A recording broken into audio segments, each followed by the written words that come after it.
রাজ্যে ইতিমধ্যেই নির্বাচন কমিশনের বিশেষ টিম এসে পৌঁছেছে, আর এই পরিস্থিতিতে প্রশ্ন কিন্তু একটাই, ভোটমুখী পশ্চিমবঙ্গে তাহলে এসআইআর শুরু হবে কবে থেকে?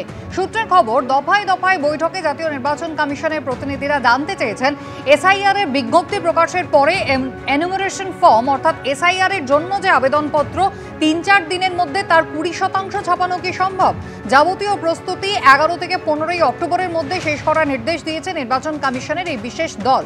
সূত্রের খবর, জাতীয় নির্বাচন কমিশনের আধিকারিকরা বৈঠকে এও জানতে চেয়েছেন পশ্চিমবঙ্গের প্রতিটি জেলা এসআইআর এর জন্য কতটা তৈরি। সূত্রের খবর, বিহারের প্রসঙ্গ উত্থাপন করে কমিশনের কর্তারা জানিয়েছেন নিয়ম না মানার জন্য বিহারে একাধিক অফিসারের বিরুদ্ধে কড়া পদক্ষেপ করা হয়েছে। গতকাল বিকেলে রাজারহাট গোপালপুর এবং রাজারহাট নিউটাউন বিধানসভার প্রায় ৬০০ জন বিএলওকে নিয়ে তারা বৈঠক করেন।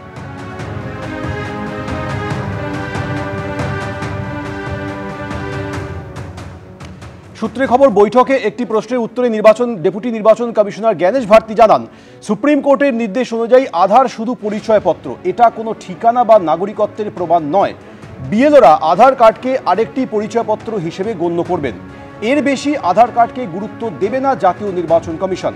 সূত্রে খবর, নির্বাচন কমিশনের তথ্য প্রযুক্তি শাখার ডিজি সীমা খান্না বৈঠকে বলেন, বুথ লেভেল অফিসারদের অনেক ক্ষমতা, আপনারা নিয়ম মেনে কাজ করুন।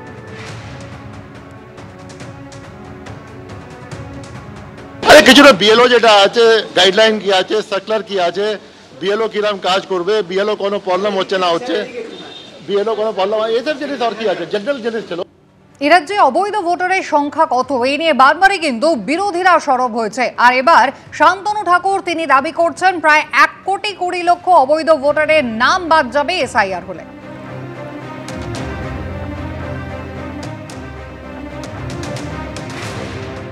এসআইআর এ কমপক্ষে ১ থেকে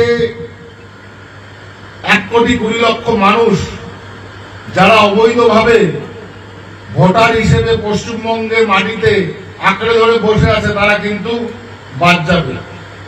সেখানে রোহিঙ্গা মুসলিম, বাংলাদেশি মুসলিম, ভুতুরে ভোটার, এরা কিন্তু কোনোভাবেই পশ্চিমবঙ্গে আর ভোট দিতে পারবে না।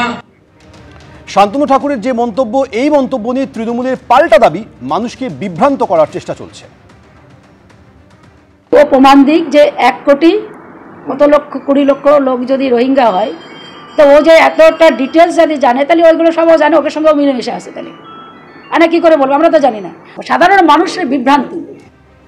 নিয়ম মেনে সাংবিধানিক প্রক্রিয়ায় যদি এসআইআর হয় তাহলে কংগ্রেসের কোনো আপত্তি নেই, কিন্তু যদি তার রাজনৈতিক উদ্দেশ্য প্রণোদিত হয় তাহলে বিরোধিতা করা হবে। মৌলালী যুব কেন্দ্রে গতকাল দলের বিএলএদের প্রশিক্ষণ শিবিরের আয়োজন করে কংগ্রেস, সেখানেই এই প্রতিক্রিয়া প্রদেশ কংগ্রেস সভাপতি। সাংবিধানিক প্রক্রিয়ায় এসআইআর হলে আমাদের আপত্তি নেই। অসাংবিধানিক পদ্ধতিতে